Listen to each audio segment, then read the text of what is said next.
রাতের পর রাত ঘুম নেই বেচারা, নিজেও ভুগছে আমাদেরকেও শেষ করে দিচ্ছে। আর সবচেয়ে খারাপ লাগে বুনোর বাবাটার জন্য, বেচারার কাছে যেন টাকা নেই পয়সা নেই, তবুও বলছে। আমি বললাম যে হসপিটালে যে নিয়ে যাবি, ডাক্তাররা তো এমনিতে আর মানুষের মতন সেরকমভাবে গায়ে হাতও দেয় না, এমনিতেই ভয়ে মরেন।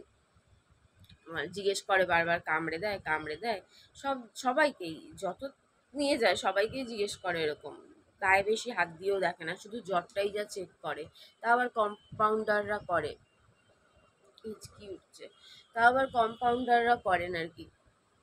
নিয়ে যাবি তো এক গাদা টেস্ট দেবে, কোথা থেকে করাবি এক গাদা টেস্ট?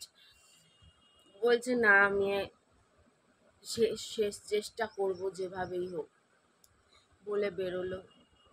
কি যে যন্ত্রণা, মানে আর বলার না।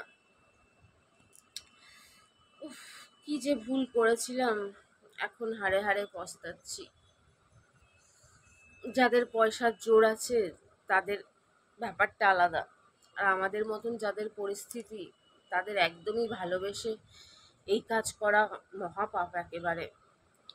যদি কপাল ভালো হয় তো ভালো, আর যদি কপাল খারাপ হয় তো মানে সেই মরার থেকে, মানে বাঁচার থেকে মরে যাওয়া ভালো, এরকম অবস্থা হবে যেরকম এখন আমাদের অবস্থা হয়েছে। মানে দেখলে মনে হচ্ছে আমরা বেঁচে আছি, কিন্তু অ্যাকচুয়ালি আমরা মরে আছি।